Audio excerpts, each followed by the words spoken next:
All right. It's starting right the fuck now. Good.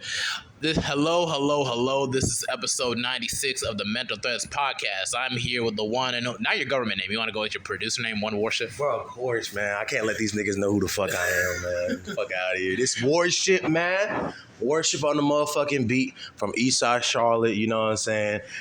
With my motherfucking blood cousin, because y'all niggas don't know this. Yeah, this is my real cousin right here. Unlike your other niggas, yeah, I'm really tapped in with this nigga. It's just been a minute since we were supposed to do this podcast, but now we here, and we finna ball and get this ball rolling. You feel? No, I had to get off this shit for a while, because it's just like, because I left my last job, like, back in July over some fuck shit and everything. Like, literally, they had me as, like, their marketing executive. Like, it was, like, $18 per hour plus commission. Like, it was whatever. Like, but it was a black-owned business, which I was really like, okay, good, I'm working at a black-owned business, 11 HBCU, like, great. Tell me why, like on the interview, they said you can wear, like, suits and ties to work, which is what I was doing daily, yeah. But then it's like she changed her mind because she saw somebody wearing, like, a tight-ass, like, cargo pants and tight-ass shirt. Like, I'm not wearing that shit. She literally took me to Goodwill and tried to buy me shit to wear, and I'm standing in the mirror, like, why am I looking like somebody's gay-ass soccer father right now? Just, like, why are you making me doing this shit? I thought she was just a joke. I came to work wearing a suit and tie, and it was like, Mrs. Sevilla, you gotta leave. It's just like, you gotta come in, like, I don't think I'm gonna come work at all, because it's like, that's some dumbass shit. But anyway, it's just like, so, like, right at this point, I think I'll be starting to work for this other, like, home care agency pretty soon. That's really on the shit I'm on and shit like that. But it's like, I know, but this is mostly about you and everything in your whole WARSHIP. Why you pick the tagline WARSHIP? Like, what's in that? Man, so it was 2017. It was me, my partner Drew Flew, my late homie Curtis, and Shaquille up there. Late homies. Yeah, late homies. Reaching that age now. We're having late homies now. Yeah, like my late homies, and they was all there, and we was on, like, the east side of we was, like, near Gridtown and shit like that. And we was out there just doing bullshit because I guess we were supposed to go to a party, but the party flexed. So we was out there just doing dumb shit. So we was in the middle, like, in front of, like, some museum or some other bullshit. And niggas just started fucking, like, doing dumb shit and started dancing. And I was just out there dancing, doing some dumb shit. And I remember, like, one of my partners recorded me. I don't know which one recorded me, but I was out there dancing, and I posted on Instagram as, like, a jokey joke. Then one of my homies out from Atlanta, he was like, bro, you moving nimble as hell, because he's like, nigga, I'm swole and shit like that, you could say.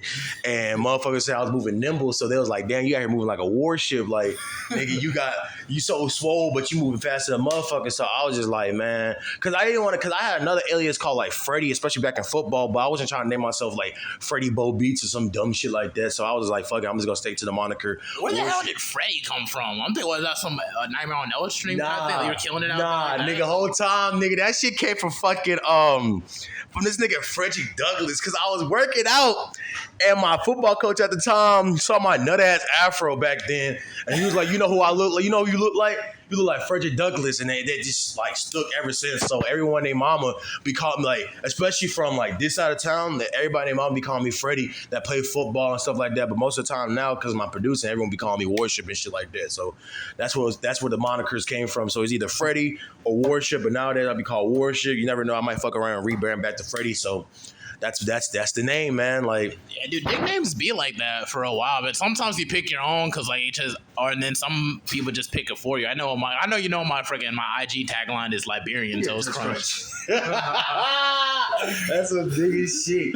No, that's damn funny. Yeah, because I feel like it's marketable. I might change. I haven't switched it up for, like, a YouTube channel too, but it's just like, like, as you know, like, I'm Liberian. I like cereal. That's it. Pretty simple shit. Like, I be hopping in this one girl's IG live, and she will always, like, refer to me as Toasty and everything. So it's just like, so for every time, that's just how I introduce myself. Like, I'm just Toasty and everything, because like, you want to just leave your, like, government name out there, because, like, you know how Charlotte is. Yeah, people hear your name out, like, once or twice, and they swear to God they know you. It's like, dude, I had, like, one class with you, like, a decade ago. That's what I'm saying. Why are you talking? Why is my name in your mouth right now?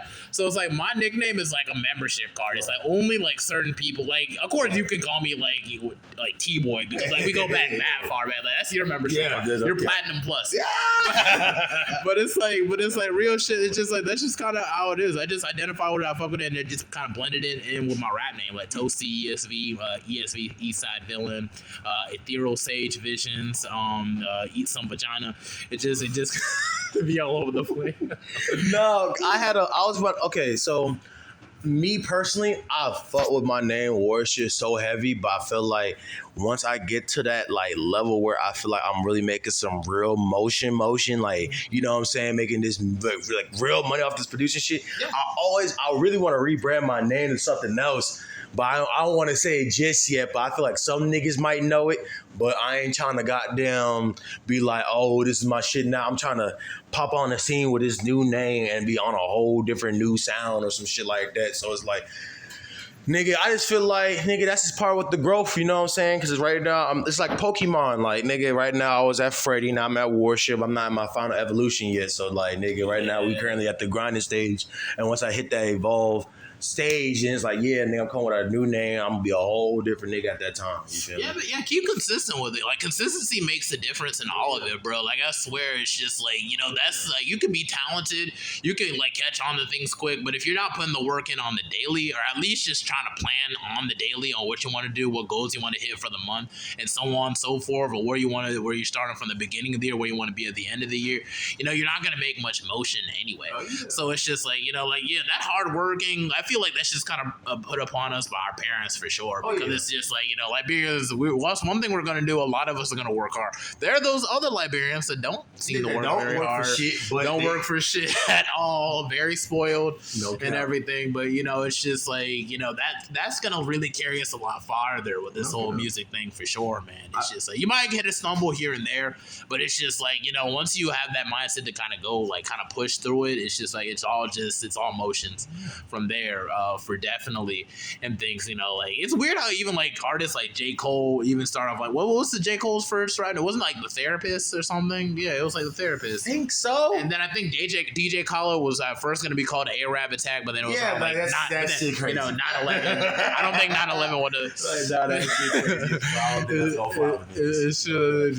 stuff of that nature. So it's like, you know, with beats, like when it comes to like what inspires you in making beats, because everybody, you know, sometimes they're inspired by, you know, just their past experiences and stuff of that nature. Like, what really like inspires you in that department? Like, what really like push you to like your creative juices and stuff of that nature? I'll say what really inspired me to make beat. I'm gonna say it like this.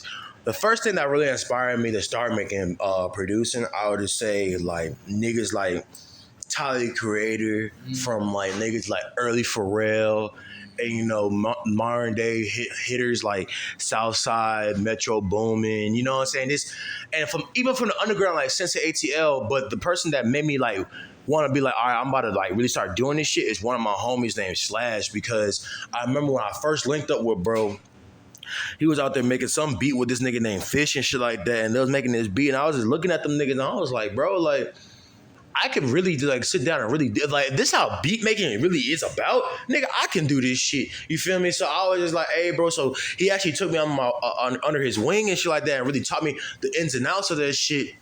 So now I'm at a level where I can just start making my own shit. So in terms of like who really inspires me nowadays, I would really say like myself in a sense, because it's just like when I listen to some shit, I just be like, okay, I can see myself make some shit around that or making some shit better. So sometimes I'll probably use like a sample that I heard randomly, and it like my creative juices will be going flowing, or I might hear like a beat from a rap nigga that's going crazy, and I'll be like, all right, I can make some shit around that. Or even when I make my beats, I'll just sit down there, the first couple keys I put down, I just build from that. So I just feel like that's really who be inspiring me. It's just the fact that like I just got to keep going with this shit. So like really like I'm my own biggest inspiration when it comes to like for my creative juices and stuff like that.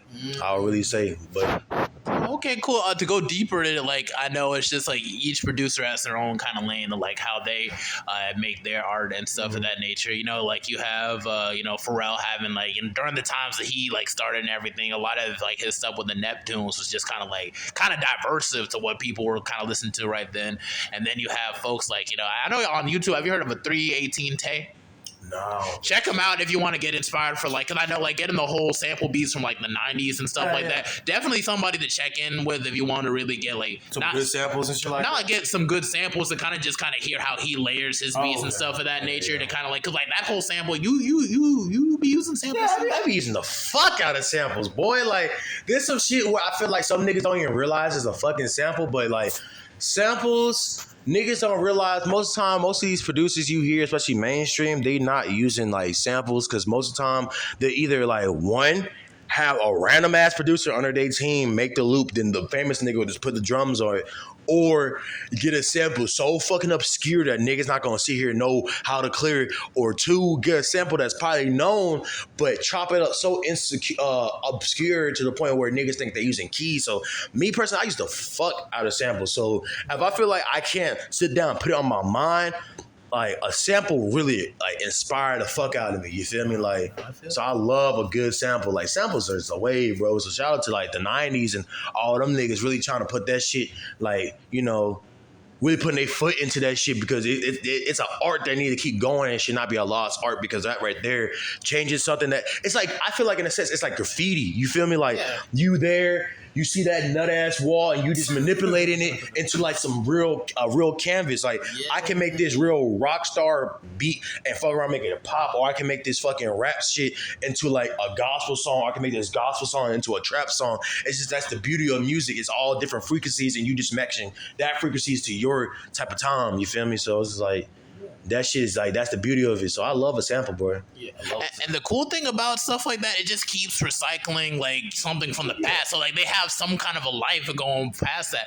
You know, the whole like what Biggie Smalls, what was that? Was it One More Chance and everything? Like kind of, it was actually based off another song. I forget what it was called, but it was like something you would have never have heard. That's what I'm saying. Unless you would have listened to Biggie Smalls. So it's like they kind of live on past it. Even with the whole like Kanye West, which is like one of the kings of sampling. Because like literally like with the whole Through the Wire, like obviously it was Through the Fire with Shaka Khan. Crazy. Shaka Khan hates that fucking beat, and it really blows the fuck out of me because it's like, I don't know if Shaka Khan was mad at the fact that she wasn't the one singing on that shit, but she keeps saying that she does not fuck with that beat, but it's just like, it's just shit like that. Like, just don't get it. You feel me? Like, that nigga got in a whole car accident and made a song called Through the Wire where his mouth wired shut by a song. Like, that's just like, you know, you feel me? And that's just the beauty of music. It's just shit like that. You can sample shit like that just to see how you feeling. You don't have to make everything on keys of your fingertips because they get shit out there right now that can make you relate and you can just make it into your own thing. You feel me? Like, that's the beauty of this music shit, man. No, really, seriously, man. It's just like, that's one thing I like about Kanye was because the whole chipmunk sample, like, you know, they just make the voice super high. Yeah. That's such a lost art. Like, to be like, I don't even think I've heard another like song that made it that big. Like, they used the whole chipmunk type aesthetic of just like making like the voices freaking like high as shit and everything. You know what's crazy? You know why they do that for? Why? Because they do it because they trying to get the sample cleared. So in their eyes, I guess, in like the legal, I guess you could say like to clear the sample. If I'm singing like this or talking like this, but if I start talking like this high pitch, technically it's a whole new song. So they can clear that shit easier than like singing a regular vocals. Because Kanye would have still use her regular vocals on that shit, but you know they knew for a fact that wasn't gonna get cleared. So it's just like shit like that. But nowadays, I feel like the last song that I remember, like a nigga using a high-pitched voice is Write Your Name Through the Sky by G Herbo. The song goes like, write your name through the sky. Like that nigga, that song right there is like niggas be using that high-pitched chipmunk shit. But yeah, that's the last time I heard a nigga. I mean, it's probably some more, but I can't remember on top of my head. But like, there's definitely like a lot of niggas still doing that shit. You feel me? So my favorite personal G Herbo song is Gangway. I just don't know, but that's where he started, like, you know, this young Herb, and then it just like kind of like grew from that and everything. G Herbo is crazy. G Herbo. Well, I'm mad niggas really be trying to play like he be rapping off beat like he not one of the pioneers of this drill shit. So put respect on my nigga G Herbo's name. Tell that nigga G Herbo if you need a fucking beat by me, nigga, like let me know, nigga. I'll goddamn we go crazy because G Herbo because G Herbo the only nigga that I know that's from like the city of Chicago, the block, that got songs with like niggas like Earl Sweatshirt and fucking Playboy Cardi, and I don't think Matt Miller, but he probably got one by Matt Miller, but that nigga's just hella versatile. So I just feel like he definitely got that rap shit going on, and that's the beauty of this shit, man. Like, just rap. Stop. Like, you don't gotta just be rapping with all these other trap niggas because these other niggas be having some shit too. You feel me? Even though that nigga Earl be rapping like MF Doom sometimes, but still, like, that shit's still crazy as fuck. He's like, a Doomite. That's what else is inspiration. Yeah, like they live on through him. You know what I'm saying? He's a Doom son because it's like. With like niggas like Earl, it's like you gotta think about this nigga bars. Like you can't just be like, oh, like I see what he did there. Like he'll just say some shit where he'll be like, I got give me a second to really think about what the nigga said. And his samples be so obscure because I remember he got this one beat, but or he sent this one beat to this nigga Lucky, and I'm talking about it's not a sample, but that nigga Lucky blanked on this shit. So it's just like, man, you just gotta. It's just all this shit is about the vibes, and it's all about, man. I don't know, man. Music is it. Like that's really it. Like music is everything, bro. And the cool thing about Earl Sweatshirt is he's not even trying to be like the best rapper out there. He just kind of just does whatever now, which is like I feel like that's true success in my eyes because it's just like dude's gonna be paid, dude's gonna be on tours, dude's gonna have his fan base. Like we're talking about him right now. We live in Charlotte, North Carolina. What does Earl Sweatshirt got to do with Charlotte, North Carolina anyway? Dude's from California, and we can still recognize him. Back over there, they be on some weird shit over there. You know what I'm saying? They be like. You get popping, like here in the South, you get popping faster if you on some like gangster shit. But out there, if you really on some real weird shit, nigga, you'll pop off more because like a nigga like Ty, he got what's the word? He got clout out there. And like a nigga like Drake or the Ruler or like, you know, say like any like gang banging ass nigga that raps over there, like they be hard, but they don't be getting as much priority as like a nigga like that be on some weird shit. Cause I got some friends out there that be on some rock star shit. Like I'm cool with that nigga NASCAR Aloe and shit like that. And that he used to be rapping on that goddamn like real rap shit, but now he be on that screamo shit. He really doing his motherfucking thing. Yeah. So I just feel like if you really just do your own thing and just be you, especially in a progressive state like that, you can do whatever the fuck you want. You feel me? So I feel like with California, the thing is because they had a whole '90s dominated with Tupac, you know, freaking Ice Cube and everything, and Snoop Dogg. You know, it was just like, you know, the whole thug. And you kind of see like the backdrop with it, like literally like Tupac and Biggie died because of all the media outlash with that. And it's just Tupac like crashed out. I'm gonna be the first one to say it. I mean, you wouldn't be the first, dude. It's just like, come on. There's so many theories that go with it. Regardless, he's not found. If he doesn't want to be found, he doesn't want to be found. That's it. If he wanted to be found, he would be out there. Yeah. We'll probably figure it out soon enough. Like, come on. We freaking had his hologram one time. That was crazy. All that shit, like the labels be nutty, but I just feel like with Tupac, like he is the epitome of the 90s. Don't get me wrong, he's one of the best artists alive. And not just for rap, like as an actor too. That nigga can really act his ass off, and the nigga was a dancer, ballerina, just to be exact. But I'm just mad that he didn't have the proper homies to tell him like, hey bro, slow down. Because it's like, if he would have just been on some cool shit the day he died, because he crashed out in the sense of because that day he was out with that boxing match and shit like that. He was fighting some niggas. And he was out there fighting bruh, and bruh didn't feel that. Hence what happened to him later on. Baby Lanes. Like Baby Wayne. So it was. His name's Orlando Baby Lanes. Okay, so it kind of looked a little bit like Tupac, which is kind of weird. Yeah, weird as fuck. But I'm just like, he shouldn't have been out there fighting that nigga. You feel me? I feel like that should have been with his homies or his entourage. You get that nigga. I'm gonna say back there, you're not gonna be no less pussy. You got money. You got rap. You doing your thing. This is the 90s. You feel me? Yeah, the 90s be out. Which was like not as much social media. So you could probably get away with a little bit more. But hey, on his defense, he was leaving a Mike Tyson fight. You know, Mike Tyson will get you hyped. That shit will get you hyped as fuck. Even though it'll be like one punch, like, damn, I spent like freaking $300 for this thing. Just nigga Mike was out there dropping 300-pound grown ass man at the age of 16. But that's the 90s. He's like in his early 20s, but he's dropping grown ass men. And like that, yeah. But I'm just saying, like, talent, bro. But back on Tupac, you know what I think? Well, the issue with Tupac is just, I don't want a spiritual sense, but dude was an empath. You know, dude was gifted. Dude could actually actually express some art to the perspective of that's a gift. Yeah, but the thing was, like, when you're an empath in this world, this demonic ass world, the thing is, you know, he got caught up with the whole like rape charges. Even when he did Brenda's Got a Baby and freaking what you call? I know you know what I'm talking about. He was framed. Remember, that's what got him in prison in the first place. Okay, I thought it was because he shot the cop. Okay. No. That's just another situation. Okay. He went to jail, Right. but he was put in prison for rape, for alleged rape, and it's just like, dude had like Jada Pinkett as a friend. Man, he was Dude fucking- could have had any female he wanted to. Why would he need to rape anybody? But because they put this position of us black men being hypersexual and just having no mindset at all of like just whatever, it's just like if one girl would have said no, Tupac would have been on the next bitch, and that literally like that. been it. But it's just like, but see, they were doing that to frame him and to put him in prison and everything, and it's just like in an environment like prison, whether they believe him or not, the whole stigma. One, he was like a rap artist. Two, he was claimed to be a rapist, and he was in a rock and a hard place, dude, in freaking prison.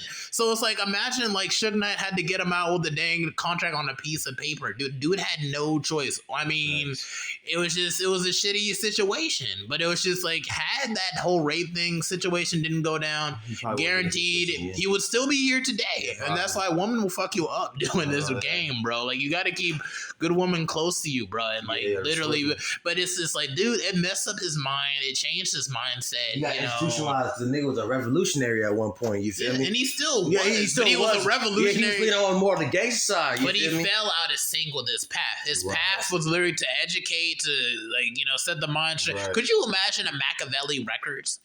Could you imagine him like seeking out talent and actually building that portfolio? Could you imagine Biggie Smalls leaving that situation with Bad Boy and then starting his own? Did he hold the fuck out this man, Biggie? Not just Biggie, everybody on the damn label. Like, bro, Diddy's killed themselves. Bro, Diddy's low-key a slime ball ass nigga. Like, he really be out here business-wise, he doing his thing, I guess. But like morally wise, you really out here be owing niggas in their contracts. But because this nigga had the audacity to tweet talking about some who killed R&B. Nigga, you did. You did. Like, everybody was like, everyone damn near in the 90s, R&B was on your team and you somehow hold them in some shape, way, or form. The only surviving members that did the R&B shit is like niggas like Ashanti and like Lil Kim and shit like that. But them has-beens. But nowadays it's like most of these motherfuckers, they don't be rapping about like, oh, I'm in my feelings. Most of these R&B motherfuckers be rapping about like, oh, fuck you, bitch, I don't give a fuck. You know what I'm saying? Like, motherfuckers ain't bring back Drake would do that, but people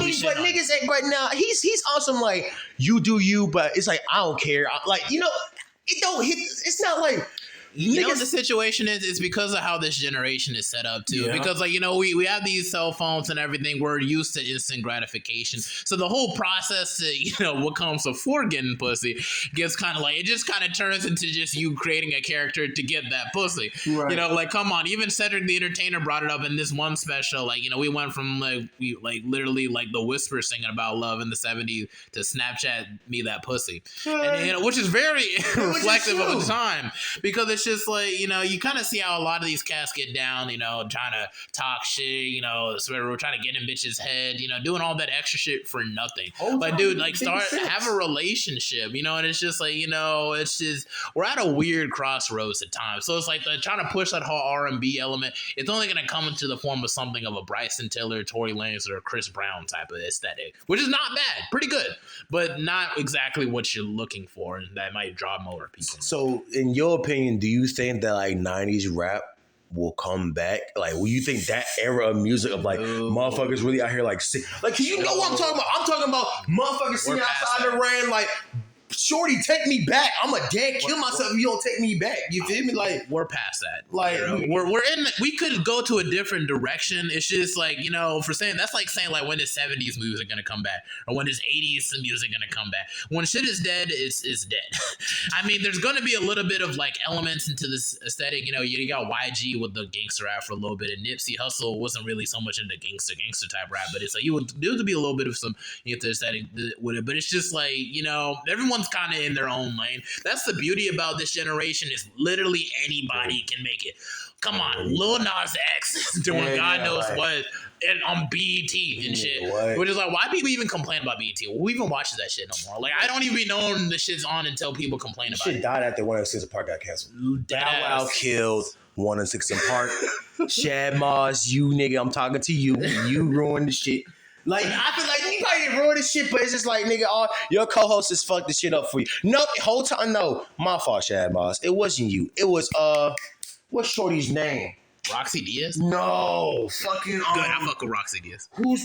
She used to fuck with the game. Was it, I don't know, it was India. It was one of them India Marie? No, not India Marie. No, hell no. But, I know she used to fuck with the game on one time. Yeah, no, it was India Love, not India Marie. It was India Love, yeah, the one with Shorty with the, yeah. The one that fucks with everybody, though? Yeah, I think, if I remember correctly, it was one of the light bright girls, and they made a joke about Beyonce's daughter, Blue Ivy, and they was like, yeah, nah, cut this shit. You feel me? So, wow. them niggas, yeah, like, damn, BT, yeah, BT. That could have been like a meeting and a pay cut. Man, the whole damn man, show. Beyonce rules this like the motherfucking internet, bro. Like, you can't be talking down on the fucking queen like that. The queen bee, you can't just do that, especially in the industry like this. Like, come on, bro. Like, you know what I'm saying? I don't even know what's the point of talking about anybody in this business. Like, it's just like, it's just like, you never get that same shit from country music. Like, you don't go and see Tim McGraw gonna pull a drive-by. But that's the thing, though, is like the motherfuckers have different upbringings because they still probably have their own type of beefs. For example, like, even though I'm in this little music industry, even in the underground scene of this shit, there be so much drama because one, niggas be hating, niggas think they already famous and don't have a real. You're preaching to the choir. I'm a rap artist. You think I don't know that? Like, yeah, because you know how this shit gets down. Motherfuckers be thinking they already famous, but they not famous. And they're not. You feel me? They're losers and shit. Dude, when I tell you, bro, like, I had to go through a whole metamorphosis in between high school, community college, and through just regular university. And like, you see the side, true artists just drop their art and that's it. No drama, nothing. Fake ass artists, all they want to do is dick ride and get into and be on some groupie shit and hope that that's gonna take them, which it won't. And it's just like, you know, the older you get, the further you actually, yeah. But you right, what you're saying, you're absolutely right. But the only nigga that I know that got up by dick riding his way up, the only rapper that I can name on top of my head is like a nigga named like Lil Wop. You feel me?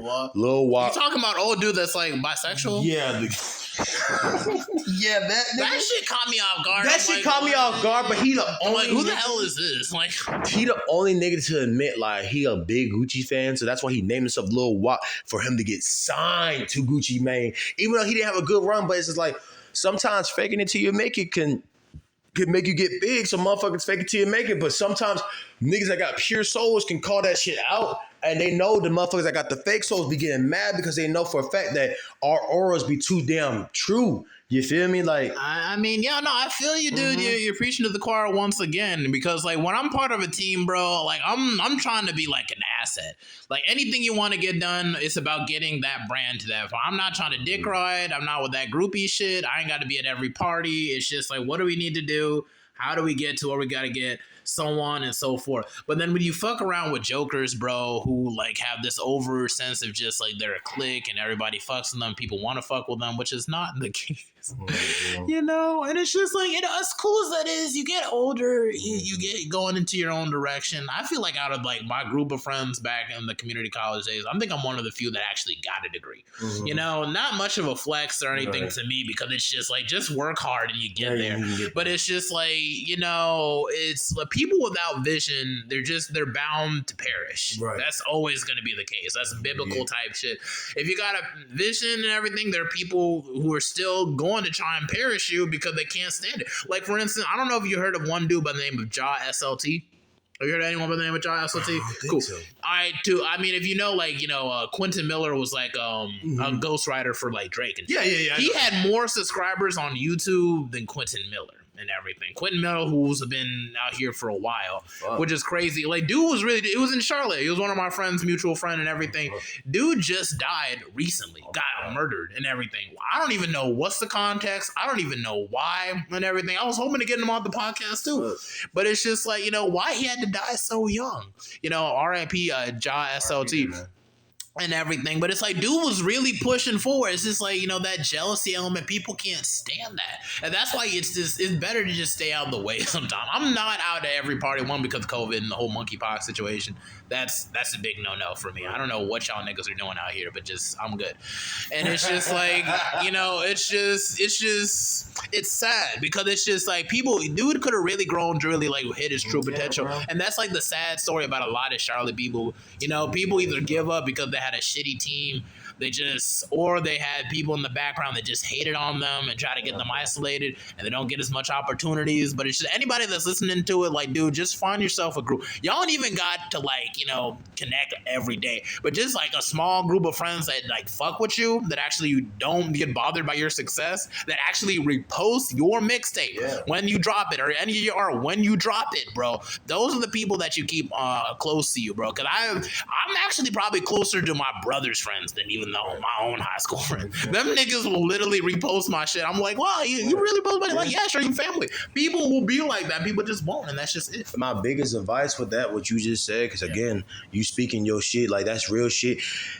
Motherfuckers gonna support you from outside your circle. Like the last people to really like support your shit is gonna be your inner circle. Like you will pop off in bubblefuck Alaska before you pop off in your own city. And with that being said, you absolutely right. There's some niggas that's gone way too soon. Like niggas like Dunks, niggas like X, niggas like L.A. Capone, niggas like Newski, niggas like Capital Steez.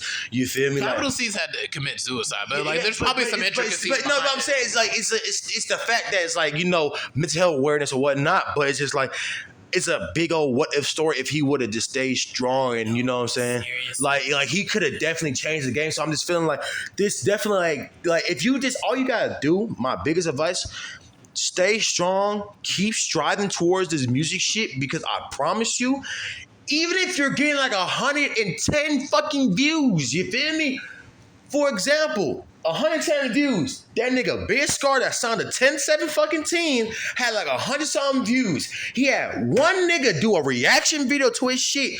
He got signed the next motherfucking month by the nigga Gucci. It's just all about just staying committed, staying focused. You might have your ups and down days, but just try to do something around music, because sometimes I wouldn't even make no motherfucking beats. I would be sitting down listening to music analytically and seeing what I would do for my next beat. You know what I'm saying? It's just, you just gotta write. Just keep like this is not a race where it's like you start and you're gonna be finished. This is a fucking marathon. RP to Nipsey Hussle, because what the shit he said, that shit is facts, because this shit could take from pop off from 0 to 1 year or 0 to motherfucking 15, because niggas like Jay-Z, 03 Greedo, DMX, all them niggas. 2 Chainz is the best. All them niggas damn near popped off by the age of fucking 30.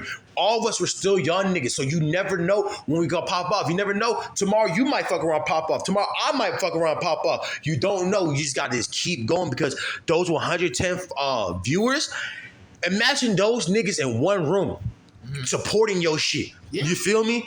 That's how I be thinking, because when I be making my shit, I be okay, if this shit had like 130 something, I'm cool with it. Especially with my own beats, sometimes my free type beats. If that shit gets 100, cool. 200, cool. If it gets 1,000, cool. Because I think my highest fucking like placement is like 30K, and it's what this one nigga in DMV. Shout out to that nigga Glock Boy Kari. Fuck with the DMV too, bro. Like them niggas, like, yeah, because he definitely, I really wish me and bro would have kept in contact, because I could definitely we could have definitely made some crazy shit, but the way how that situation went, it was really a funny story, because it's like I was in my dorm and my cousin all the way from Minnesota was on fucking Spinrilla, and he heard the beat and he was like, hey bro, ain't this your beat? I'm listening to this shit. I was like, nigga, this is my shit. You know what I'm saying? So I hit him up and shit like that. But it's like me being a young producer at the time, I didn't really know how to like really network properly. Okay. So you know what I'm saying? He shouted me out, but I should have been like, oh, let's keep fucking working. But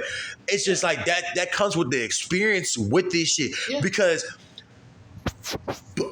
grinding this shit is not the hard part. It's staying on, which is the hard part. It's the beauty within the journey. So you just gotta keep fucking going. You feel me? No matter what it is, just keep going, bro. Yeah, work on your content. Really refine your content, bro. It's better to just have a whole lot of content for people to fall into, as opposed to just, dropping a couple like basic type music videos every time, and then it'll really have people like, when I was really getting into J. Cole, like around when he dropped like Forest Hill Drive, like before, I kind of heard it with the whole can't get enough, and like all that other stuff and all his other music video. But when you really delve deep into his mixtapes, that's when I really became like a J. Cole fan. Yeah. Like that's what when he was like at Dreamville Fest when he was really like freaking rapping Young Simba or no Grown Simba and shit like that. I'm like shit like that. I was like, oh fuck, he's doing the song. It's just like it just showcases how far you really come and everything. But really, really like challenge yourself. Like it's just like J. Cole, like mixtape J. Cole was like that's when they're at their hungriest. Kendrick, mixtape Kendrick, mixtape J. Cole. Yeah, I would say even like like early work Tyler the Creator. That's when you feel like they're at their most creative and their most like because it's like literally it's just like I got to make it. That's the kind of energy you should put in your shit. Don't focus on what other people are doing. I mean, you can keep tabs on it, but don't focus on it so much. Just stay in your own lane. Be comfortable with being uncomfortable. You feel me? Like once you have, especially once you have like a what's the word? I don't want to say substance, but a catalog sheet. That's the word I'm trying to say. Yeah. When you have a real catalog sheet, motherfuckers can really see you grow because, like, all these niggas' first songs, for example, I love Young Nudy, one of my favorite fucking rappers out here. He came to my school one time. Swear to God. No, really? Yeah, I think I remember that. Yeah. I remember that shit because I saw the flyer, right? I should have went to that shit, right? But, like, Homecoming was lit. Yeah, bro, his first song was some ass. Like, I'm just gonna keep it a buck. Like, Nudie hard, but he probably knows not going back. That song wasn't fucking good. And I don't even rap, but I know my first beat. Cause I remember my first beat was like my first real like beat. I was like, it was like a Gunu beat, whatever the fuck.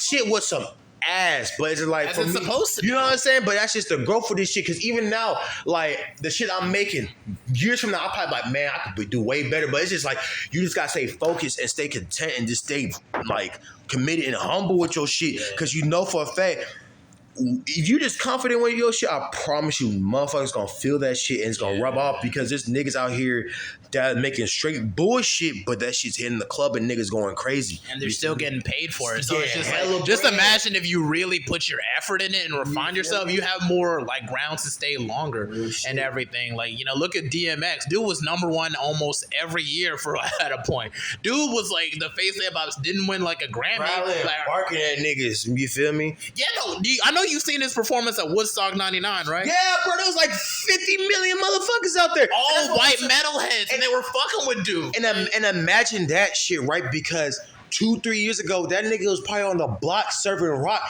Ain't no one knew the fuck who DMX is. He just kept going. And so the fact that if y'all niggas just keep going, I tell all my homies this, bro. I don't give a fuck. Y'all just keep going because you don't know. Because every time I hear a song, right, I be thinking to myself like, damn, like, I wonder how like it felt like when it was making that song. So like a song like for a perfect example, like Astro World, maybe. You know what I'm saying? Some of those songs on there, imagine how it was in the studio. Imagine that vibe. They probably knew this shit was gonna pop up, but they probably didn't think it was gonna be that big. Like Old Town Road, he probably didn't think that song was gonna. That song really surpassed Thriller. You feel me? Really, so, Lil Nas X literally just got in the studio and did some country shit. Yes, and it's like people fuck with it so heavy. Even freaking Billy Ray Cyrus. It's like 20 million fucking remixes. Lil Nas X is gonna be eating that. His next 2-3 generations is gonna be eating off that one song alone. So it's just like y'all niggas just keep going. Y'all keep doing y'all shit. You don't know what's gonna pop off. Like think about hip hop. This shit is so fucking inclusive and fluid. Yeah, no, seriously. So you can make anything from niggas like Screamo, XXXTentacion to lo-fi beats like Boz and J. Cole, or some hard gritty shit like Young Nudy, or some club shit like Babyface Ray, or some scam music like some fucking TJX6, or some real simp weird shit like Childish Gambino. You can do anything with this music shit. You really can. To your limits, but don't be white and saying the N-word and shit like that. Come on, be yeah, please. I know you. What'd you feel about the whole them freaking signing like what was that? The AI rapper. I just feel like we had a motherfucking stage. So before we go deep, I know you know that one line. Well, what they say is like, y'all niggas not out here like playing hockey. Yes, that was just, bro, nigga. That was a good line, but it was just stupid where it came from. No, bro, man, fuck that. Niggas don't play hockey. Fuck that AI, because I was like, when he said that shit, it was more like it felt like I was hearing a nigga freestyle, and it was more like nigga, like beat, like nigga. Like it's a bar, but it's like nigga, that shit was tight corner. Like, oh, I'm not here like hockey. You can't fuck with niggas like shut up. And not only that, like nigga, you not. It's the fact that Capitol Records really tried that shit, having this black, not even black. This nigga wasn't even black for real. He damn near looked like. I don't know if that was not a black AI. So the fact that he was just saying nigga all willy nilly like that shit's the closest thing to me to like blackface. I'm gonna keep it 100 with you. I'm gonna keep it 100 with you because it's like y'all niggas trying to relate just for cash shit like that. Even I don't give a fuck if the fucking actor, the voice actor for that nigga was black. It's the fact that y'all trying to make some shit appealing. So y'all thinking like, oh, what do these kids like nowadays? Oh, they like when motherfuckers say, nigga, I'm just gonna have a little pump ass smoke perk motherfucker combined together with 6ix9ine ass sugar and spice and everything fucking nice and just make a fucking SoundCloud rapper that just be saying nigga even though he's not a real fucking person. That's bullshit. So I just feel like thankfully, thanks to the power of the internet, because shit like that could have really been really saturated. So thankfully to the power of the internet, we shut that shit down so fast. You feel me? Like, and it's such 2022 problem. It's like, hey, you remember in 2022 when the AI rapper started saying nigga? Fuck? Like he just started saying, I'm talking about saying nigga not giving a fuck. He trying to, he like, and the crazy thing about they trying to flex computer generated graphics to motherfuckers. Like this nigga got a bum ass fucking cyber punk ass Cybertruck. Nigga, that shit ain't fucking real. Like, and y'all niggas out here like, man, no, that was some bullshit. Capitol Records, please don't do that shit again. I think they're trying to do some like crazy frog type shit. Like so crazy, but I really feel like what they was trying to do, they trying to have a rapper where they don't what's the word? They don't have to necessarily nurture. They don't have to nurture or nature him. Or they just don't want a rapper that's gonna become radicalized and start doing dumb shit where they have the PR be like, oh well, he didn't mean that shit, woody woo woo. Or like a rapper, sadly enough, like because you know being a rapper is one of the most dangerous jobs. Fuck around, pass away. You feel me? So they're probably just thinking like that. So they're trying to find some shit like relatable to the motherfucking kids, but it's like you can only do so much with that because I feel like okay, say that shit did pop up. How long was this AI rapper gonna last? Because with rap, you grow. Because it's like a nigga like fucking, Tyler, he wasn't the same nigga back in 2011 from now. A nigga like fucking X, he was the same rapper from fucking what, 2014 to 2018? You feel me? Like, yeah, they really grew into themselves. They evolved. Like, it started with Cherry Bomb and then with a freaking Flower Boy. Wait, was it Cherry Bomb then Flower Boy, or was there something in the middle between? I think it was like a. It was like Cherry Bomb. It was Bastard. It was Bastard, Goblin, Wolf.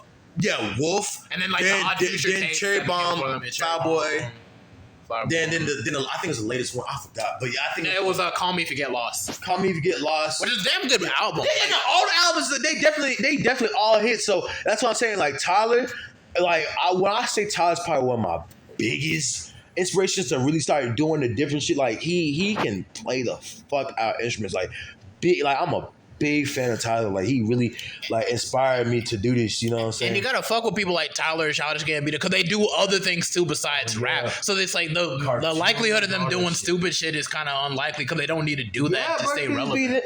Bro, because they can say them. Like them niggas is funny. Them niggas got cartoons. Them niggas can act. You know, they doing their whole shebang. With the whole Atlanta thing with Childish Gambino, I think the last season is coming up, which is crazy. I remember when Atlanta first came out, when I was in community college, I'm like, dude, this show's gonna be so fucking hype. And now it's like a cultural, like, something we might look back on for a while. A real cult viewing show. Because Afro-surrealism is a really beautiful thing because it's like, we was really raised on, like,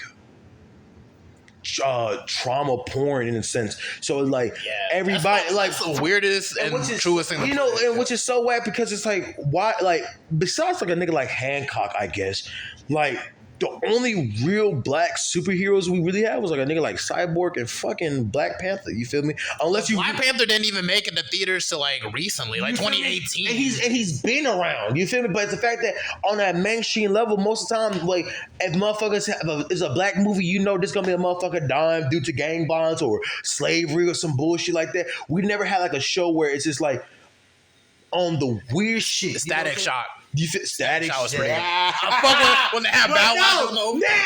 Because the WB was the shit. No, Static Shock was hard, but like nigga, cause I can still not get this episode out of my head.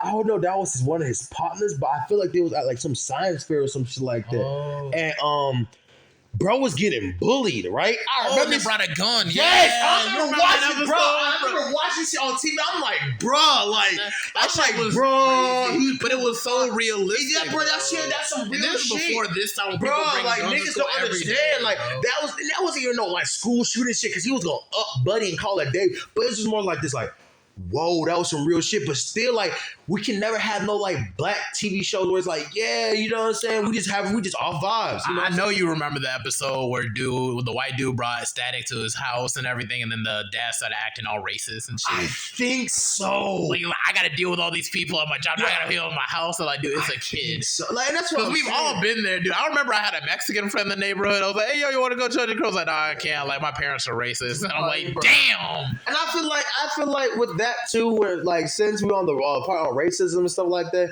I did have some Hispanic friends, because we live on the east side of Charlotte, so it's like kind of it's like very like Hispanic, especially like Mexican like heavy area. So I had a lot of Hispanic friends, and a lot of their parents really was hitting me like with like microaggression and shit like that. Dude, joke around, like we'll joke around, kiki, but I feel like some of them niggas genuinely thought I was stupid or like this like incompetent, and it was just like, bro, I'm smarter than your own fucking son. Like I'm helping him doing his own fucking work. So the fact that y'all, but that's just all. That's I wouldn't say that's all of them, but that's just like that's how the game is. Like because I used to work at Compare Foods next to Taco Bell. I worked there for 7 months. When I tell you, bro, it's just like them niggas were so ready, bro.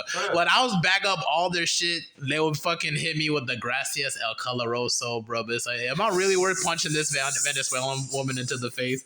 Like, bro, like, how did your day go after that? Them niggas try to trick me. They try to like send me like, for instance, like they would get like eggs, right?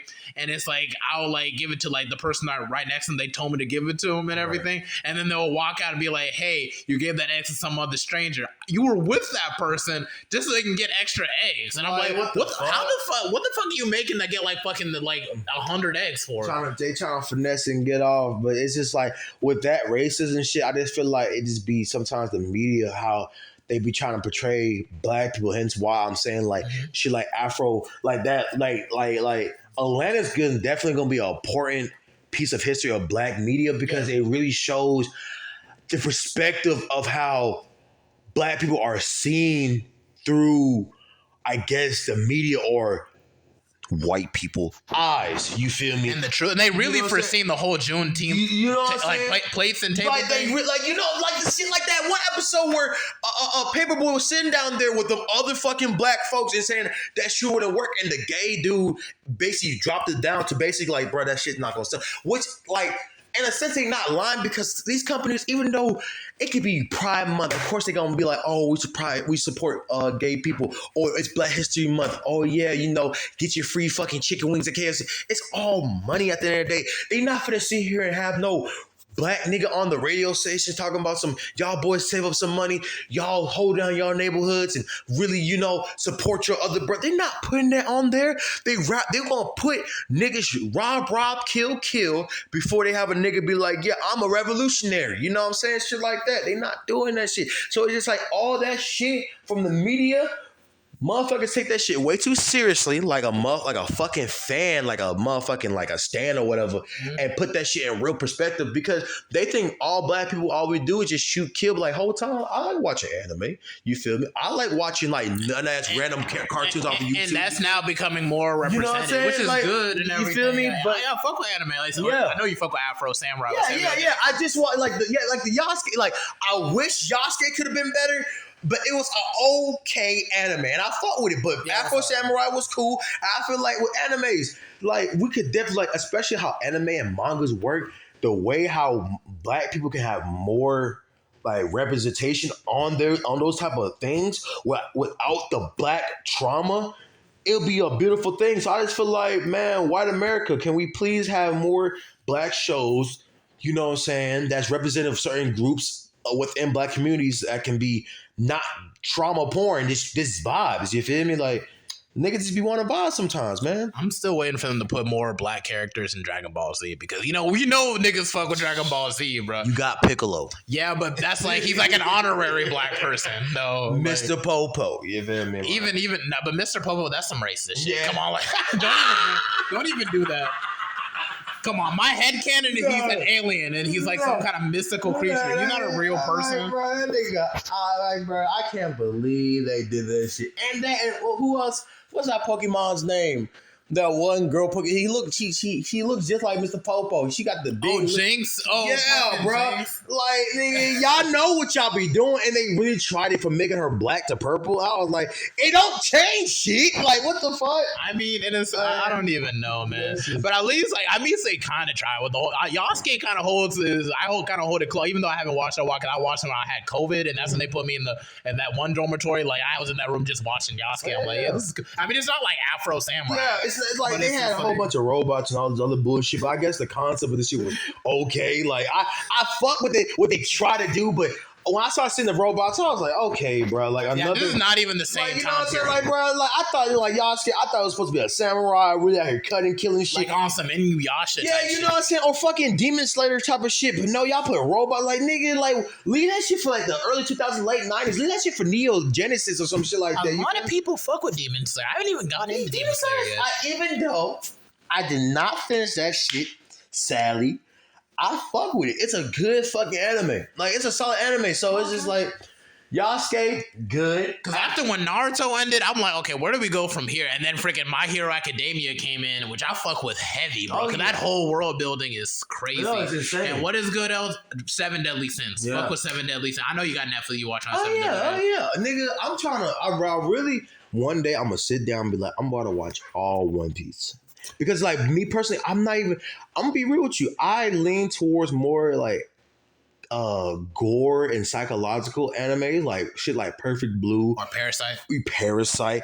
Or, like, there's a lot I can name, but I'm not going to go on. But, like, shit like that real gore. Like, I love that shit. But in terms of shonen, like, I want to watch, like, One Piece. Because I never got into the big three, like, how I should. Like, now, so, yeah. But it's like, I want to watch, like, I want to sit down and binge watch like Bleach or One Piece and be like, you know what I'm saying? Bleach is hard for me. I like how they draw these motherfuckers, but it's just like, I don't know, get into that world. I don't know why it's so it was easy for me to get into Soul Eater for some reason. I don't know. Soul Eater was, although they just kind of canceled, they had more chapters. I don't know why they just stopped. Those motherfuckers, because they don't be paying their fucking writers. That's the problem. That's some shit. And we really be out here bootleg. I remember there was times when we used to bootleg the fuck out them anime shit. I used to what? Yeah, Soul Eater, yeah. I'm guilty because it's like, dude, I ain't had I ain't know where else to watch it but online. I'm not paying $10, $20. I'm sorry, like, man, it's capitalism, man. You got to get how you live, man. It's a hustle. I'm sorry. Like, no, dead ass, man. I'm still waiting for them to make a sequel for freaking Afro Samurai. Cause that cliffhanger at the end of Resurrection and shit. That should have ended up with like Afro becoming God eventually. But, what's that one anime? It's not like Battle Royale. Is it not Assassination Classroom? It's this one anime where all I didn't get into that either, man. I don't know. It's just. Am I too selective? I feel like I'm too selective. Man. I mean, like I want to be getting into everything, but it's just like I'm very. I don't know. I fuck with because like something about Toonami when Toonami introduced shit. Like I be into like Gundam. I got into it. Dragon Ball Z, obviously. Yu Yu Hakusho. Oh yeah. They need to freaking make a sequel to that shit. Because not reboot, but like just a sequel. Yeah. Like just sequel because like they left it off at high school. Yeah, which would really be mad weird because that was a whole different world. It was in the freaking 90s, so it's just like now it's like 2022 and shit. I don't know. Should they be older? I don't know. They made a sequel to Inuyasha. I feel like Yu Yu Hakusho deserved it more. Yeah, the same way like fuck, what's that anime called with Gon and what's the other little nigga name? Hunter x Hunter, shit like that. Like I feel like they just need a I would say like a reboot, like a new reboot of it, like because they be doing that shit like every 20 years. Cause I feel like they're gonna make 100 x 100 in like the next 10 something years, cause that's what they be doing. So it's just like me personally, I be doing like the three episode rules. So by the third episode, this shit's still mid because by the time the third episode, we supposed to be on like the first arc now. Like, okay, we already got all the building. Okay, we know everybody. What's the first problem we finna do? So that's what I be doing. But most time, I just be watching like gore anime. So like off gate, the first episode, it's already some bullshit, or you gonna see some nut shit happen. Like, oh yeah, like in that what was that with Dead Man's Wonderland? You ever got that's what I was talking about. That's what I was talking about. Yeah, because they ended that shit on a cliffhanger by.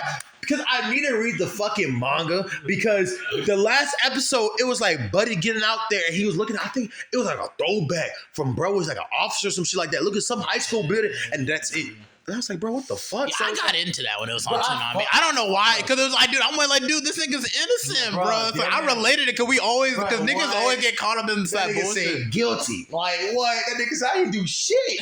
Like what? But no, that was damn it. What? I fuck with that shit. One of the moments they wish they had a camera because it was like, bro. Yeah. No cap, but that's a crazy ass anime. Yeah, Dead Man's Wonderland. I know Parasite. I'm not much of a gore anime type person, but I'd be aware of it. I'm more into like that genre. Once I get into the world building, like I know with like My Hero Academia, it's like in a world where people would have superheroes. Like what if it was just genetic for people to have superheroes? It doesn't matter who had the best like genetics. Like that's real life shit when you think about it. Because there'd be some other who can't throw a football to save their damn life, and people who can do it so easily, and like they get more money, they get paid, they get, you know, it's just like that reflection of that. But then you also see like the quirks get stronger and stronger, and then it just fucking ruins these people's lives. Like I know you've seen the origin story of Shigaraki and shit. Yeah, I had that shit on repeat. I watched it on Hulu. I'm like, dude, Right, like this is crazy, bro. Like imagine everything you touch just fucking disintegrates and shit. And you killed your whole family by accident and shit. And you just had to move on after that without freaking losing your mind entirely. I lose my mind. Like man, I don't know what I would do if I could do some shit like that. No, Like, seriously. I just lock myself away or some shit like that. But it's like I feel like. Okay, if I had like a power like that or a quirk like that, I feel like me personally, I might fuck around and accidentally kill one of my family members. But after that, I'd be like, okay, I'm not touching none of y'all niggas. Like, get the fuck away from me. Hey, dude was like 5 losing his mind, dude. It's just like, dude, like, how do you do? That's why one of the few quirks you would like. I wish this would have just happened later. Right, you know what I'm saying? Like where I can actually like. I wish I would have just disintegrate a table. Like, okay, I won't touch shit ever. You know what I'm saying? But then he wears gloves. How is he able to control it later on in his life though? Like, it's just like. Ain't the gloves supposed to disintegrate too? Or? I mean, questions on questions. You know what I'm saying? Plot holes. Yeah, have you seen the new Dragon Ball Z movie in theaters? You know, it is crazy because one of my homies went to go watch it. And, I heard that this nigga Gohan got a new form. Yeah, that's what I heard and shit like that. But other than that, I haven't watched it. Also, Piccolo too. Oh shit! Yeah, he turns orange like a Dragon Ball because they make Dragon Balls. All right. I guess so, but yeah, I haven't seen that new one, bro. Like, really. Yeah, I need to see. I should have been. I was supposed to be one of the first people. I fuck with Dragon Ball heavy, bro. Oh, yeah. Like it's just like that's OG anime right there. Already knowing. That was freaking the dad, the absent father, the fucking like racist alien calling people monkeys. There was too much shit to relate to on that shit to just sleep on it, man. But it was just like, man, dude, we literally dedicated like how much to this shit to anime. Like fucking 50% of this. Nah, I'm saying like 5-10 minutes. Okay. I'm pretty sure it was like 20, but anyway, back on the whole rap shit and everything. It's just like, yeah, like, you know, the crazy thing about this decade is just like, you know, given the technology that we have, anybody can make it. Mm-hmm. Like it's really just, you can either have a catchy song or just a really, really good like catalog to fall into and everything. And the best thing about it is that we have nothing but inspirations in front of us, freaking from the 90s, the 2000s, 2010s. That's 3 whole decades, and the 80s too. Like, absolutely. Like you have so many different decades to look back to for inspiration and everything. That's why I feel like hip hop is like something that's gonna last for a while. I would put even a whole century. I don't think hip hop will ever. I feel like hip hop will not die. I feel like it won't die because it's like how saturated it could be. It might be to a point where some motherfuckers might not fuck with it because it wasn't like true to his original roots, but hip hop is not gonna die no matter what motherfuckers say. And back to like anybody can make it, you're absolutely right, because you can have multiple platforms to post your stuff, because most of the time when it comes to this music stuff, it's like 55% marketing and 45% like talent in music. So it's like you really gotta market yourself into a way for motherfuckers to get latched upon yourself. So it's just like motherfuckers might say this shit might be saturated, or it may anyone could blow up, but it's just like, nigga, it's the way how you want to blow up. If you want to be a one-hit wonder on fucking TikTok, so fucking be it. Twitter, so fucking be it. I cannot get into TikTok. I'm so old, bro. It's so hard because it's just like I feel like people just doing the absolute most. Like, dude, you're like 30 kicking a midget, pretending to kick a midget in a TikTok, and it's just like, why would you want to do that and put yourself in that position? Like, I know, like, I get it. Like, the reels would be funny and shit, but it just be like, you know, y'all too old for this shit, bro. Yeah, man, you would want your music to blow up that way, kind of, but because it's like, you know, it show. But I feel like, I don't know, that audience seems a little bit younger, man. My audience is all on IG and Snapchat and Facebook and shit. Like This is nothing but the second coming of the ringtone era when it comes to like shit like TikTok and Instagram. You know what I'm saying? Even sometimes Twitter. Sometimes Twitter too. It's just like it's okay. And for people who don't know what the ringtone era is, there was a point in time where niggas had phones that wasn't touchscreen. You got to flip. Mind you, let motherfuckers know I'm not like 36, 35 years old. I'm 23. I'm y'all niggas group. I remember this shit. There was a time where motherfuckers used to have flip phones and shit like that.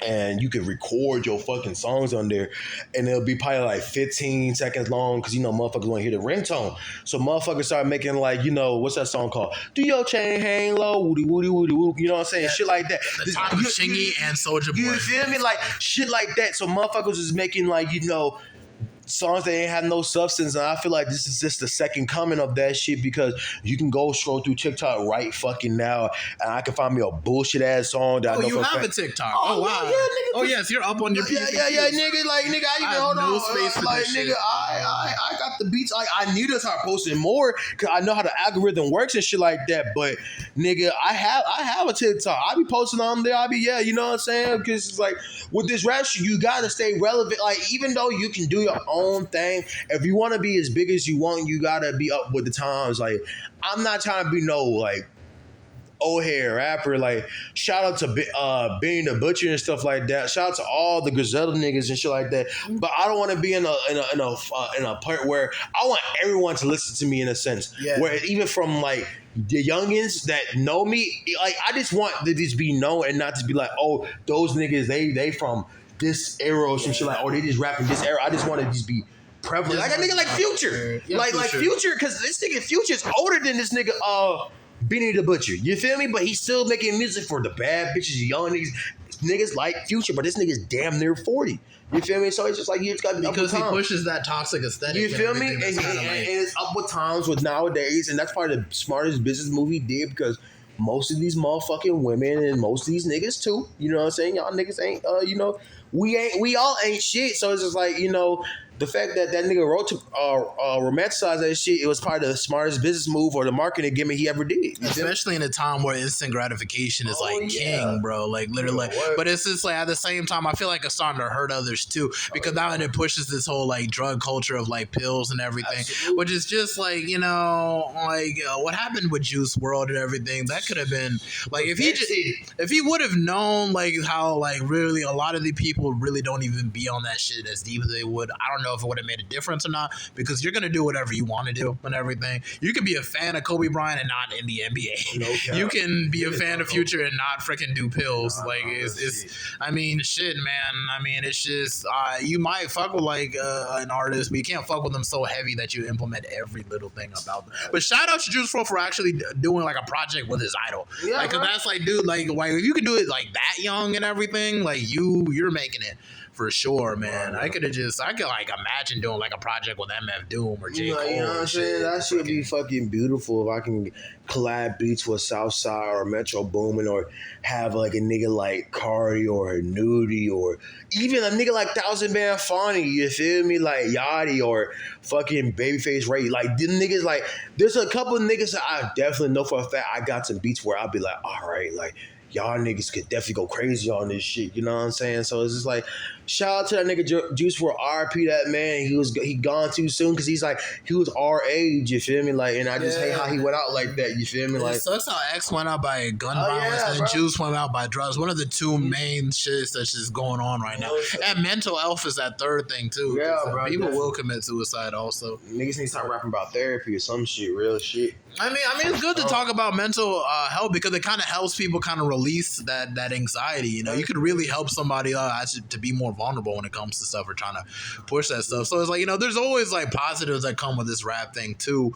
Where this decade is going, Charlotte wise, I feel like Charlotte could really be put in the map this decade. This decade could really be our decade. All we also need on the other side of it is we need a championship from the finals or one the NFL. Fucking chip. Just one fucking championship. Like, That's at least one, and I feel like it would carry over for like a while. Because niggas on our basketball team out here dope dealing and rapping and like just doing dumb shit. Miles Bridges hard, really a hard ass rapper, but it's like, bro, you was doing. Dude, you really fumbled the bag with that because you ain't had to put hands on girl like that, bro. You had way too much money, bro. You know what I'm saying? Like you could just cut her off and just ignore her, bro. Like I swear, you can beat women just from leaving them, bro. You know just not being in their lives anymore and finding somebody else, bro. Like that would really fuck with their spirit.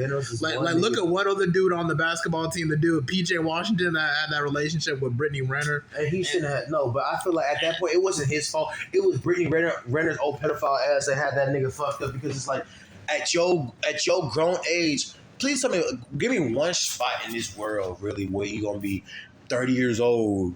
Meeting a fucking 18-year-old doing it, especially a ball player like him, you gotta really sit here and force yourself to find that nigga. Like you was really scouting that nigga before he was probably 18. So it's just shit Leonardo DiCaprio be doing all a sick nigga too. Damn it, I'm on this podcast exposing y'all. Hollywood, you some sick motherfuckers. Like what the fuck? The hell wrong with y'all? Shit, this is a Liberian coming out of me. God damn it, I be saying this shit. Ain't no one want to say nothing. And then he moved on to Alicia Chanel, which is like, I mean, I don't know, man. I mean, it's not my place to really whatever makes you happy. I guess I would have just been focused on the bag, low key, because it's just like, dude, because it's like, bro, and focus on the game, because like all these bitches are still, even like Steph Curry be having his shit going on with this wife thing. Like, I need more attention. It's like, what? Do you know who you're married to right now? Like this nigga is Splash Brothers. This nigga's a Golden State Warriors. How much you want to be single, bro? That's like the real life mom stars. These niggas be dominating in the finals. He's really like that. Like you got one of the biggest NBA players. And you're starting a family with them, which means whatever generational curses is void after that for a while. But it just goes to show, man, it's just like woman, you can't please women for shit, bro. Like I swear. You saw Jeff Bezos ex bitch goddamn looking all crazy at Leonardo DiCaprio and shit like that. You can be the richest nigga, like one of the richest motherfuckers in the world, and your girl will still be choosing. So they just stick to yourselves, King. Focus on yourselves and keep doing your music or everything, whatever you focus on your passion, bro. Just focus on keep your principles first too, man. Like don't fuck with don't sell yourself to nobody. Stay true to yourself, bro. Because you stay true to yourself, man. These women gonna attract to you. I promise you that. They will make you look like a jackass. They won't sure that they will feel nothing about it. The best thing you can do is just remove yourself. There are plenty of intelligent women that are actually worth the investment, that are actually not full of themselves and everything. They're always low key. Some of them don't even got social media and shit like that. Those are the real ones. I know some motherfuckers right now, you know what I'm saying, that done passed away or got locked up over women, you feel me? And they woman now that was a woman out here gets getting ran through. That's just Charlotte is ran through capital. That's why HIV is like nigga, mad deep right now because people are stupid, bro. It's like, we had a whole dormitory at NC that was just full of bitches that were burning. I'm like, what? It's just fucking anybody, dirty dick motherfuckers and dirty pussy motherfucking bitches. Just be having HIV and just walking among us and just fucking and not giving a fuck. I'm gonna hit the blunt. No, niggas be doing the same thing too, man. It's just like really just be truthful, man. Like really try to protect other people because a lot of people don't deserve that. A lot of people don't deserve that, man. That's pretty sad. But that's just how this generation is, man. But it's like, where do you think the whole Charlotte Raps thing is gonna look for the next 5 years or the rest of the decade or maybe next decade? How you feel like we're looking on that? Truly, so around next month, hopefully, if God is willing, we're having another show in July. We had a show in July. Shit was pretty fucking cool. Crazy, had niggas from New York, from Atlanta, but mainly like Charlotte, like musicians out there and stuff like that. And when I tell you, we have some talent. So I feel like if motherfuckers just stay focused, motherfuckers can pop up. But I just feel like it just takes that one non-bougie, clicky motherfucker to really let that shit flourish down because it's like, What is stopping us from being like Atlanta or Florida or Michigan or fucking Tennessee or California? It's the fact that motherfuckers don't want to work with each other. All y'all motherfuckers thinking like, oh, we just gonna stay in Charlotte and just be just clicked up with our own clique. Then when we pop out, we just gonna say fuck y'all niggas. No, bro. You feel me? Because niggas like Chief Keef was even working with niggas like Lil Durk and all the other niggas. Like they had other niggas within their shit and they flourished down. You feel me? But it's just like y'all niggas want to be by y'all dolo with y'all 4 or 5 friends and just pop off and just forget everybody else. And it's not in the sense of like, you know, like, oh, everyone not like I know everyone's not gonna make it, but it's just like if you have a platform, just try to help motherfuckers help you get on said platform. Cause it's like even if they do or don't surpass you, it's the fact that we try to put Charlotte on the map. Cause yes, we have niggas like the baby and stuff like that. We have way more talent. And I don't want people to be like, well, niggas from Charlotte are just like, you know, oh, this is another the baby ass nigga. No, we have some niggas that can make some really crazy and beautiful shit. You feel me? So like in the next 5 years, I feel like definitely next 5 years, somebody definitely gonna get signed. And hopefully by then it should trickle down because next month, like I was saying, we having another like performance / like costume party. So yeah, we gonna definitely have motherfuckers come out there. Hopefully, wait, around Halloween or way before Halloween? I'll say that weekend of Halloween. Oh, the weekend of Halloween. That's good. Yeah, that weekend of Halloween, and niggas gonna fuck around and hopefully have a special guest out there that's a Charlotte native. You feel me? Hopefully, and we get that shit going because we have motherfuckers here that can make some beautiful music. You know what I'm saying? Yeah. We got stars out here, and we got people that got the mindset, and they got people that can be like diverse and versatile too. Like I know, like have you ever heard of one Zach North? No, I haven't. That's crazy part. Yeah, no, definitely look up Zach North, ZAK, and then North and everything. I just spot him off like a YouTube channel. I just hit him up on IG and everything, trying to get him on the podcast and stuff. Because like this shit is like really just for like the underground. So it's like 5 years from now we can really look back at this shit. Look at this shit. No, like wow, like look, this is where my mindset was at this time. This is where I was. Like dang, like I was driving a freaking Toyota Camry. But it's just like, you know, it's just stuff like that. When I do stuff like this, it's like networking too, because it's like I'm meeting with all sorts of artists. I'm picking out their brain. So it's like, you know, if I were to be in a situation where it's like, okay, maybe I'm going on tour, or maybe I'm like, okay, let me just see if I can carry a couple people that could probably do an opening act for me or whatever. Maybe I can do an opening act for them. You know, really keep it within like not like a monopoly, but it's like to really lock into the point where it's just like we can really build something together. Like it's really possible and everything. And that's why like even for Atlanta, one thing about Atlanta, they got haters too. Just like there's haters everywhere. The only thing about where Charlotte is, we can't tell the difference. And it's just like we're willing to boost up and gas up these goofy country ass niggas. And it's just like, you know, I don't have one hating ass bone in my body. It's just not in me. That's too much energy for too much. You end up looking stupid when the other person you're just hating on ends up drops the tape, a whole project before you, gets hella views, and you ain't got shit and everything. Or you're hating on this dude and freaking like how many years ago, and this nigga's on a complete trajectory. And you could have been with him, but you were dick riding the other nigga and everything. And it's just like, you know, it can all be water under the bridge if we can all like really touch base for what it is. But it's like really, really mind your words when you're trying to like disrespect somebody and everything, because there's some shit you can't take back and everything. And it's just like some people can have the maturity where they can like go past it, like it's whatever. But it's just something like trying to disrespect people's culture, their family. You don't cross certain boundaries. You know what I'm saying? Don't make up shit about people you don't know. Don't do that to people, because one day you're gonna have to face these motherfuckers, and like, you know, it'd be really sad if they took some MMA classes and your ass sitting on the fucking couch gaining I don't even know how many pounds away. It's a really fucked up situation of like this person really fucks you up in front of your kids, man. It's just like don't do that. Some people got the maturity, some people don't, and everything, you know. Like I'm all about the opportunity. I'm all about like giving people like the leeway, but I'm really gonna check in for your mindset. And if like you're too emotional, you get jealous easy, you don't like to see people grow, you're not gonna be in that circle. You talk shit, if you talk shit about your friends, as soon as they step out the door, you're off.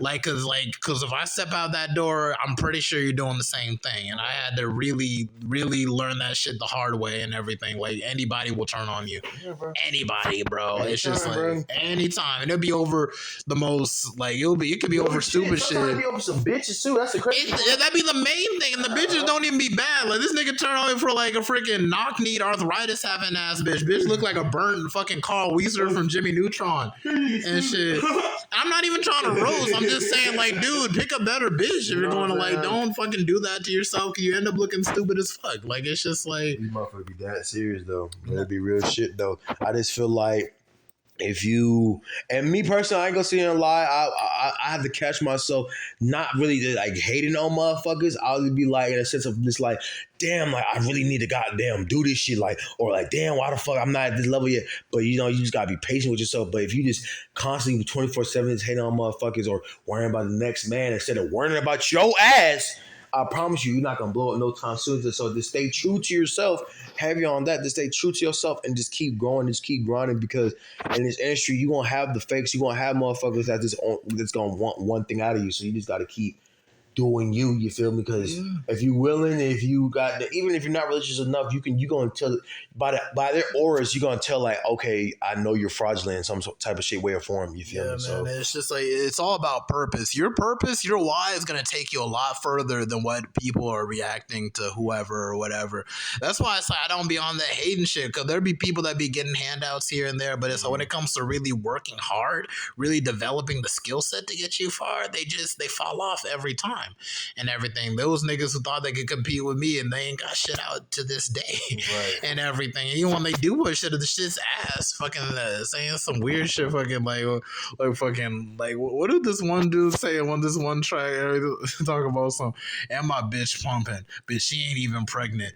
He put that on a fucking track. I listen to this shit like you can't be serious and talk about that's fire. Okay, and that's what I'm saying. I'm about to come in crazy this year. Everybody's a critic, bro. Everyone's gonna talk shit.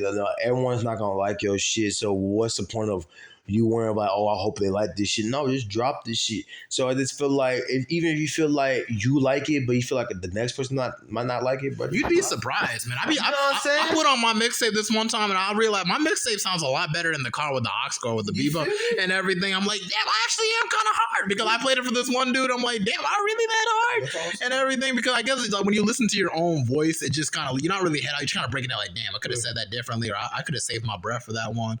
You know, maybe I'm talking a little bit too fast, but it's like it was my first project. 12 tracks on my first project. How many people can do that?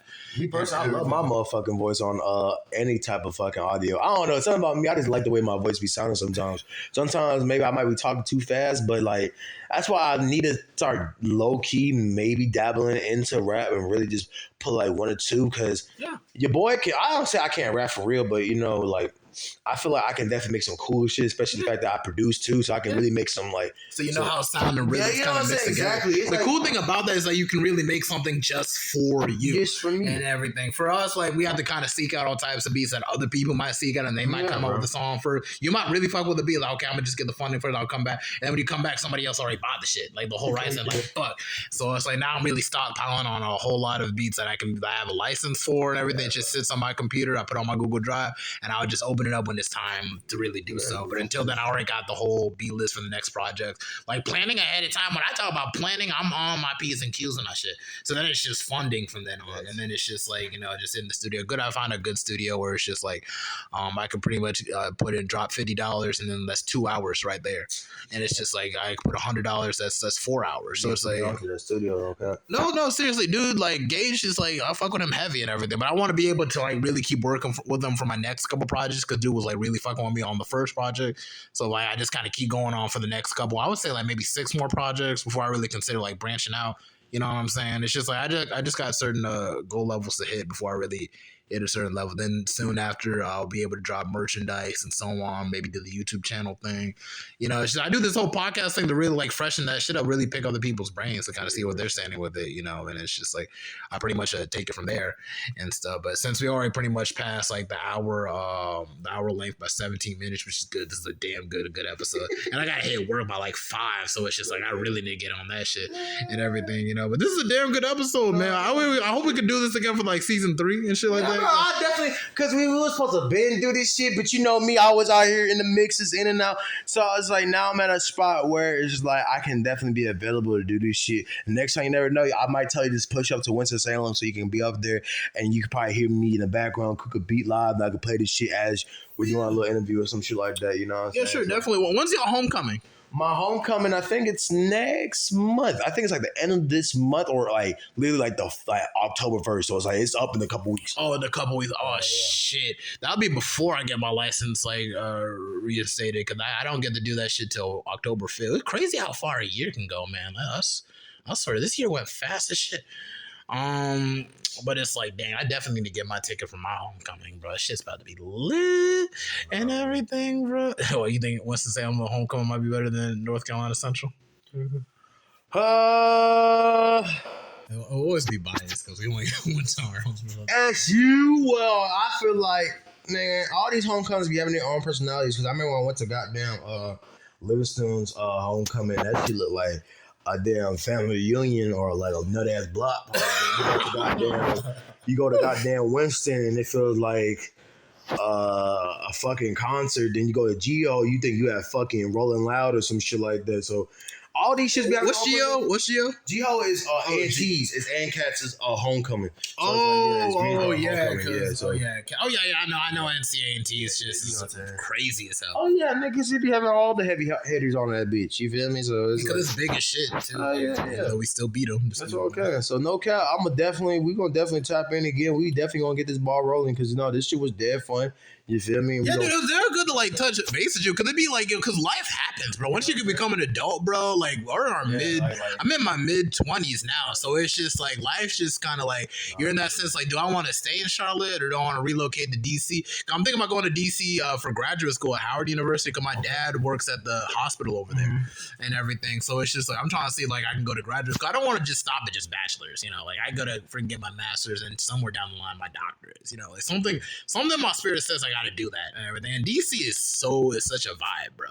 Like I'm talking about club hopping, bro. Everything is just right up there, bro. Weed is legal and everything, so it's just like nobody cares. Like, bro, like I'm waiting for those vibes, bro. And it's just like the Howard alumni too is just so deep from the Chadwick Bosemans to the Felicia Rashad. So you can really network out there with like the people of tomorrow and everything. So it's just like it's just calling my name to be out there. But I'm gonna still lock in with Charlotte from time to time for sure. When that time it's gonna be. Go ahead and make the whatever choice you make, go ahead and make this shit for sure.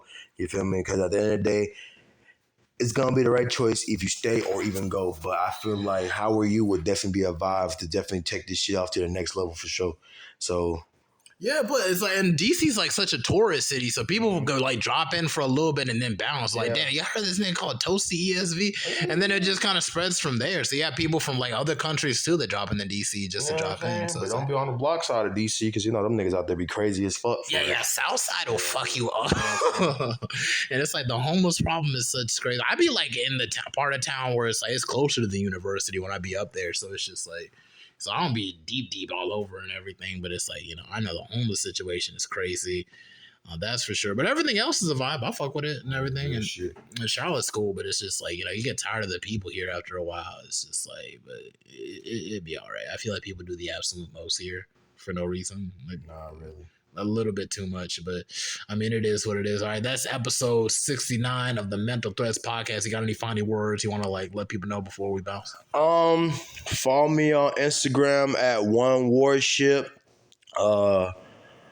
Hit me up for these beats, man. If you really want to get some crazy shit, like let's work. You feel me?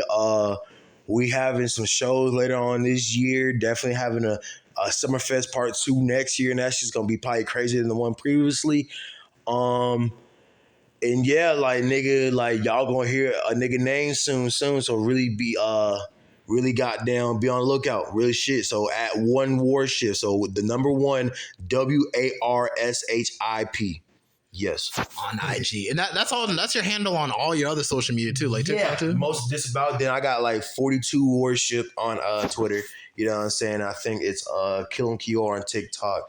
And if you want a free type beat from me, you just gotta look up my name, WARSHIP, and hopefully you'll find that bitch because my shit be unlisted or whatever. Damn, I'm still not even on Twitter, bro. Like I don't even. I bet it is, man. But it's just I don't know. Just the whole concept of just putting your opinions out there that nobody fucking asked for. It's just maybe I'm just too humble. It's just like I don't know. I'll be on some stupid shit like fucking like I ain't been on Golden Corral for fucking 7 years. What's up with that? Like it's just like I don't know. I'm not head ass like that. I'm just more productive based and everything. But yeah, this is my brother for real, right? We go back fucking since we was freaking kids. No, damn near babies for real, man. I remember in the freaking hospital. I think after when like they freaking delivered Keegan and shit. So that, I know like we had the same birthday around the same time. I was trying to figure out what was I gonna get for my birthday. Oh, cool. Like, this would be like, okay, that's cool and all, but like, what are we gonna do for my birthday? Right. Fucking Celebration Station and everything. You remember Celebration Station too? Celebration Station. Yeah, I know you remember Celebration Station. Like, where? It was around. I don't know where it was exactly, but I know it was in North Carolina for a while. I know me, you, and Taurus used to go there, and it was Dave and Buster's Celebration Station, Dave and Buster's NASCAR Speed Park. Yeah, okay, yeah. Now I know you talking like that. Okay, is it like the concept, like basically like a birthday party esque thing? Because you talk about that shit, I know you talking about. Yeah, it's in that same lane, but it was like out there somewhere else. Like I forget, they closed it down. I know it's like it's starting to come back now. Wait, you talking about that one spot? It's like in the middle of fucking nowhere. But it was like a fucking. Bro, you know what's crazy? I was dead time thinking, bro, where the fuck was that shit at? I don't even know, bro. It was. I think it was in Monroe, maybe Gastonia or something. No. Look up Celebration Station in your spare time and say what? Because I know they closed that shit down. Like bro, I know that. Because that shit was old as fuck, but that shit used to be lit as hell. No, dead ass, bro. I never know what you're talking about. Because I was dead thick. Because I think I went to that shit with my one of my other cousins way back too. So yeah, I remember Celebration Station. No count. Damn, that's a hell of a throwback. Just like Jeepers, and fucking laser tag and shit. Oh, bro. yeah. Dude, our childhood was low key lit as fuck. We always had a function or a situation going on, bro. Yeah, bro. Those summers were lit too, bro. No, seriously. Then there was that time when I randomly met you at the party too. What? That was Markel's party. Yeah, it was somewhere in the party. I was like, oh shit, what's up, T-Boy? I be seeing everybody at Markel's party. He's a teacher now, you know? Oh shit. For West Charlotte, bro. Fuck. No, okay. We're that old now. Yeah, we used to be getting at those. I was at that party too, dude. Markel's parties were lit, bro. Yeah, everybody, there was no way you couldn't get ass in that party, bro. Nigga, what, nigga? There was no way. Absolutely, that's real no shit. way. And it was just a freaking little apartment to it. It was so lit, bro. Okay. Too. That was fucking awesome. Freaking growing up, freaking watching SmackDown and shit. Yeah, bro. I know you remember when Matt Hardy and fucking MVP were beefing, but dude, that was some shit. That was the bop, bro. Nigga, that was the vibes, bro. You just had to be there, bro. I feel so sorry for Cass right now. I think wrestling's starting to get a little bit more interesting now. I think. Then we got that new AEW. Yeah, where the fuck that is. I mean, it's hard to keep up with a lot because there's just so much shit out there now. All I know is I think Vince McMahon they kicked him out now. Yeah, for that hush money bullshit. Yeah, but, so now I feel like he been doing that shit. That nigga was saying nigga on live TV and no one. And he had a do-rag. You know what I'm saying? Like, Vince McMahon was really out here pushing the borders with the media shit. Niggas don't realize that shit, dude, bro. Did not give a fuck, especially with that do-rag situation. Dude was like, "What's up, Holmes?" Like, imagine clocking in to work and that's your boss. Nigga, bro. They had wrestlers named fucking Crime Time. It was two black niggas, and they never won a championship. Like they just stole shit and resold it. You know, it's crazy. One of them niggas died. I think the taller nigga died. Yeah. Shad trying to save his son, and then he drowned and shit like that. Crazy, but still, RIP that nigga. But like, RIP that nigga too, bro. Like, Vince McMahon was hell, bro. He was. I think Triple H is taking over creative now, and now it's like, so now it's getting better, like a little bit better now. I've never watched the shows on TV. I just look on YouTube. Like that's literally where I'm at with the shit. Just once in a while. Oh yeah, that's cool. And then I'm on with the rest of my life and shit. But yeah, that's it for episode 96 of the Mental Threads podcast. We sewing in, now we sewing out. Toasty and Warship.